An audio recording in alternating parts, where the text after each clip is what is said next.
Les principes Toltec, un outil de développement personnel. Que la vie serait douce si nous étions moins durs envers nous-mêmes, les autres, le monde. Sous le pléonasme se cache une philosophie ancestrale d'un bon sens enfantin. Découvrez toute sa richesse pour mieux la transmettre. L'auto-sabotage. Vous l'avez probablement remarqué, pas une journée ne passe sans que des pensées parfaitement toxiques viennent contrarier notre pourtant légendaire quiétude, comme si une petite voix intérieure nous susurrait à l'oreille. « Tu ne vas pas y arriver. C'est mal ce que tu fais, ce que tu dis, ce que tu penses. La vie est dure. Tu dois faire ci, tu dois faire ça, sinon gare à toi. C'est à cause de toi si... On ne peut vraiment faire confiance à personne. Décidément, tu n'es pas à la hauteur.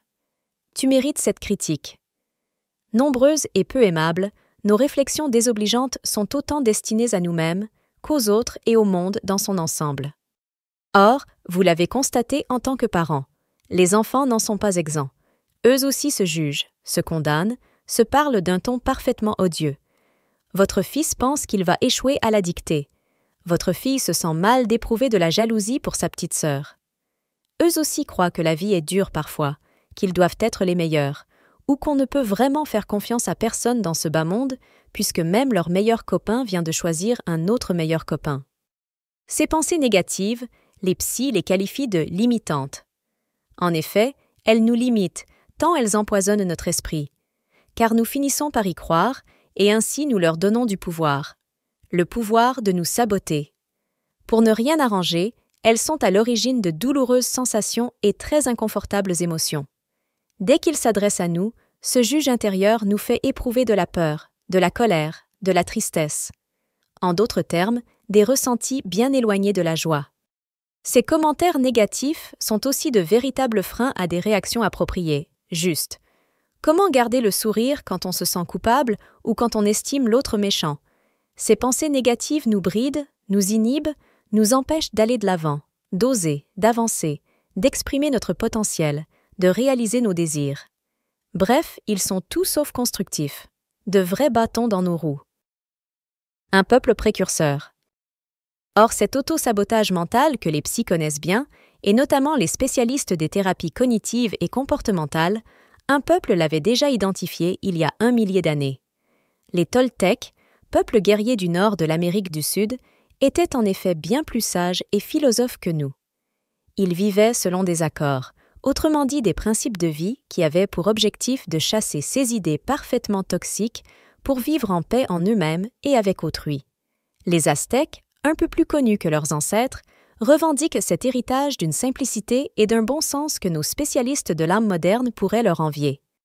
Le secret de nos guerriers Toltecs a longtemps été bien gardé, car il ne fallait pas qu'il tombe dans des oreilles peu enclines à œuvrer pour le bonheur des hommes.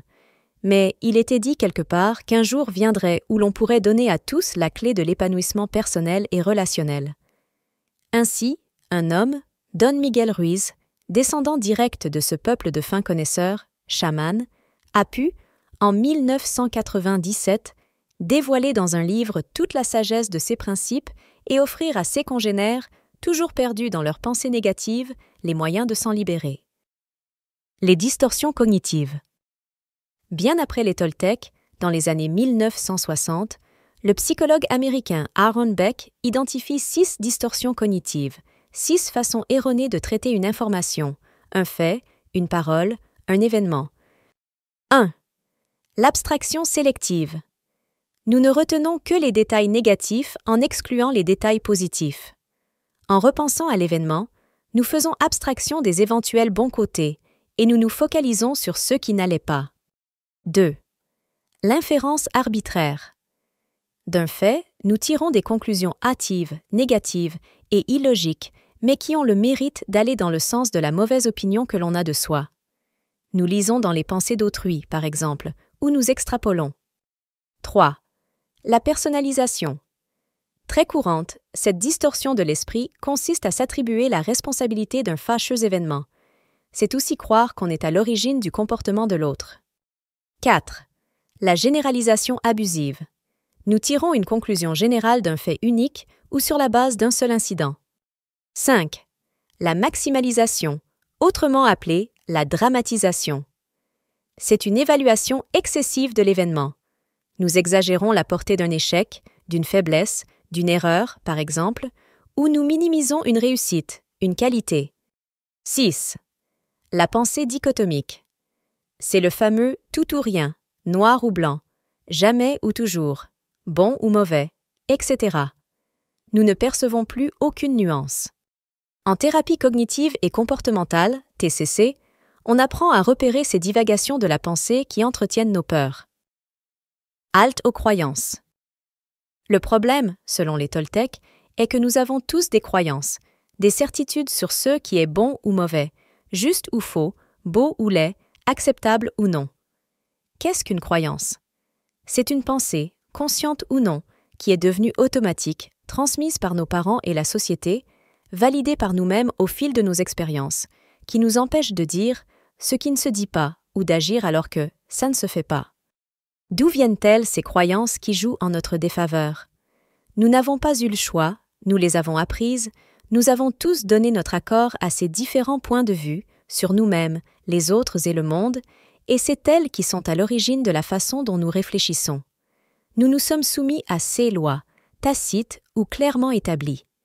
Nous pourrions les remettre en cause, mais nous manquons de courage, ou simplement de conscience. Or, la plupart de ces croyances sont fausses. Résultat, nous réfléchissons n'importe comment. Pour dépasser ce processus de domestication pour lequel nous avons tous été volontaires à l'insu de notre plein gré, les Toltecs proposent un code de conduite libérateur. L'idée est de regarder l'existence avec des yeux pleins d'amour et non plus de peur, de mal faire, de ne pas être à la hauteur, d'être agressé, rejeté, etc. Il s'agit de passer un pacte avec nous-mêmes, de nous faire 4 promesses solennelles pour nous éloigner de nos préjugés aussi inutiles que destructeurs. Les connaître et les appliquer vous permettra d'inviter enfin la sérénité dans votre quotidien. Mais surtout, vous pourrez les transmettre à vos enfants. Un vrai cadeau. Premier principe, que ta parole soit impeccable. La première promesse consiste à parler plus gentiment. Il s'agit de tourner sa langue 7 fois dans sa bouche avant de l'ouvrir. Car les mots ont un sens, mais surtout une portée. Ils peuvent donner de l'élan comme plomber l'énergie. Si, par exemple, vous dites à votre fille qu'elle n'est pas faite pour les maths, il y a peu de chances pour qu'elle se lance plus tard dans des études scientifiques. Si vous répétez à votre fils qu'on ne pleure pas quand on est un homme, probable qu'une fois devenu adulte, il ait des difficultés à exprimer ses émotions. Il s'agit donc de parler peu, de parler vrai et de parler positif, car les mots peuvent être ravageurs. Les médisances, par exemple, les critiques gratuites, les commentaires ironiques sont blessants pour ceux qui les reçoivent de plein fouet. Don Miguel Ruiz suggère de parler avec intégrité, c'est-à-dire de n'exprimer que ce que l'on pense en ayant vérifié auparavant que nos propos sont bel et bien constructifs. C'est pourquoi il utilise le terme « impeccable » qui, dit-il, signifie « sans péché », « sans méchanceté ». Faut-il y voir une leçon de morale? Peut-être. Sauf qu'avouons-le, les mots blessants ne font pas seulement du mal à leur destinataire. Ils empoisonnent tout autant celui qui les prononce. La preuve? Ce sentiment de culpabilité qui nous assaille quand nous avons été trop loin ou simplement quand nous avons été injustes. La médisance est un poison émotionnel, selon les Toltecs, un genre de virus qui se propage et nous maintient dans la colère, dans la méfiance, dans la peur. Rappelons-nous, combien de fois nous sommes-nous laissés aller, sous le coup de la fatigue ou du ressentiment, à critiquer telle ou telle personne que nous aimons. Souvent, c'est avec ceux qui nous sont les plus chers que nous sommes les plus féroces. Pourtant, ces paroles reflétaient-elles nos sentiments? Non! Mais l'autre, pensions-nous, le méritait. Quelle erreur, quelle méprise! Il convient aussi de s'abstenir, autant que faire se peut, de ces commentaires négatifs que nous nous faisons à nous-mêmes, et, en tant que parents, d'arrêter de nous prétendre une mère en dessous de tout ou un père parfaitement déplorable. Le meilleur moyen est alors sans doute d'ajouter de belles pensées à ces réflexions désobligeantes, de se dire régulièrement à quel point nous sommes quelqu'un de bien. Au moins, nous trouverons l'équilibre et minimiserons l'impact de ces messages intérieurs qui nous empêchent de déployer notre potentiel et font du mal pour rien. Deuxième principe, n'en fais pas une affaire personnelle. Cette promesse découle tout droit de la précédente. Les Toltecs insistent sur la nécessité de ne pas prendre ce que dit, ce que fait ou ce que pense l'autre pour argent comptant. Ses louanges ou ses critiques, par exemple, ne sont le fruit que de son propre système de croyance, un système organisé autour de ses propres peurs. Ainsi, quand votre fille affirme que vous êtes la meilleure maman du monde, ou que votre fils hurle qu'il vit au sein de la pire famille de l'univers, c'est sa vision du monde, son point de vue, sa vérité toute personnelle, une vérité qui ne l'est sans doute pas, rappelez-vous. Tâchez de prendre du recul et dites-vous que vous n'y êtes pour rien. Ne donnez pas votre accord à l'opinion de quelqu'un d'autre sans y réfléchir à 2 fois. Car une chose est sûre, les pensées, les émotions, les paroles, les actes de l'autre lui appartiennent en propre. Pour les Toltecs, mieux vaut éviter de croire que ce qui arrive est la résultante de l'une ou l'autre de nos actions, réelles ou supposées. Épictète le disait autrement. Parmi les choses qui existent, les unes dépendent de nous, les autres ne dépendent pas de nous. Alors, autant laisser à nos enfants, mais aussi à notre conjoint, nos parents, nos amis et bien entendu notre chef, ce qui lui appartient et ne nous concerne nullement. Que chacun prenne ses responsabilités et tout ira beaucoup mieux. Malheureusement, comme nous l'avons vu précédemment, notre parole n'est pas toujours impeccable, et celle des autres non plus. En évitant de prendre personnellement ce qu'ils disent de nous, nous gagnons en liberté et en sérénité, car d'une part, ce qu'ils font ou disent ne peut plus nous blesser, et d'autre part, nous ne rentrons plus dans un cercle vicieux parfaitement délétère. Car que se passe-t-il quand notre progéniture chérie nous reproche telle ou telle chose, de façon plutôt virulente, qui plus est? Alors, nous nous sentons offensés, et nous essayons de nous défendre, de faire valoir notre point de vue, d'avoir raison et de donner tort à ce petit être injuste. Résultat, le conflit pointe le bout de son nez. Si, au contraire, nous prenons du recul et voyons combien son reproche dit davantage de lui et de son monde que de nous et du nôtre, nous conservons tout notre libre arbitre. Il en va de même avec les critiques de notre chef au bureau. Il convient donc de choisir en conscience de croire ou de ne pas croire à ce que dit l'un ou l'autre. D'adhérer ou non à sa vision de la vie, une vision tronquée par ses croyances, vous l'avez maintenant compris. Ne prenons pas les choses si à cœur et pour nous, ou plutôt contre. 3e principe, ne fais aucune supposition. Cette promesse-là ne sera pas facile à tenir, tant faire des suppositions est un automatisme presque inconscient.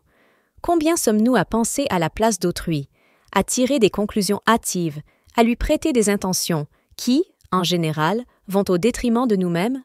Votre fille fait la tête? Elle ne vous aime plus. Votre fils a eu 2 à sa dictée? C'est de votre faute. En cédant à de telles suppositions, nous avons vite fait de nous croire au centre du monde et des préoccupations de nos proches.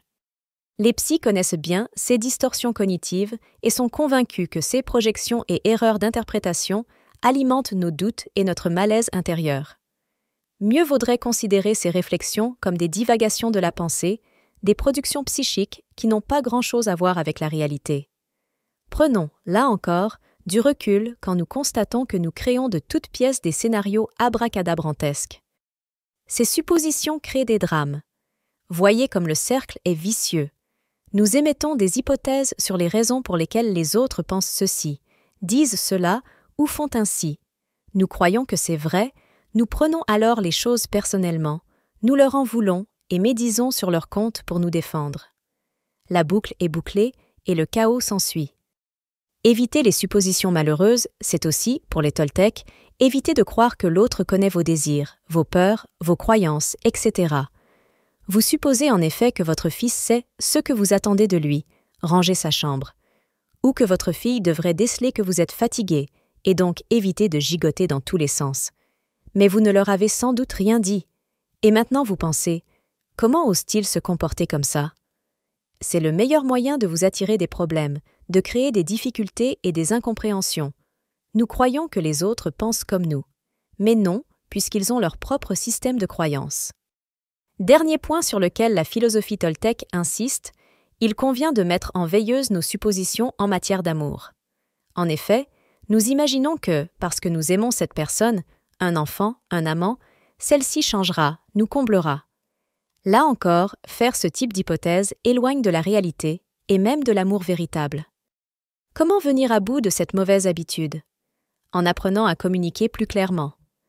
à poser des questions quand nous ne comprenons pas le comportement d'un proche, par exemple, mais aussi à exprimer ce dont nous avons besoin, à demander, à formuler un oui ou un non clair, à dire nos craintes, nos doutes, à verbaliser nos émotions, à redonner à la parole toutes ces lettres de noblesse pour parvenir à un échange juste et vrai en s'éloignant des hypothèses qui nous mènent en bateau.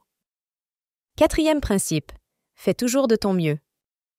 Cette ultime promesse est une application des 3 premières.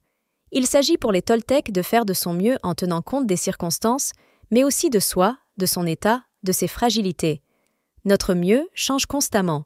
C'est la notion d'impermanence que l'on retrouve dans la tradition bouddhiste. Parce qu'on n'est pas toujours la même personne, il convient de donner le meilleur de soi-même en fonction de tout un tas de paramètres. Il faut donc faire de son mieux, ni plus, ni moins. Car si l'on en fait trop, si on cherche à être parfait, on se vide de son énergie. Néanmoins, si l'on en fait moins, on ne manquera pas d'éprouver culpabilité et regret. Il nous faut donc chercher l'équilibre, ce qui n'est pas sans rappeler le concept mis en évidence par Donald Winnicott, qui parlait d'être une mère suffisamment bonne, c'est-à-dire ni trop, ni pas assez, ni surinvestie et étouffante, ni désinvestie et peu aimante.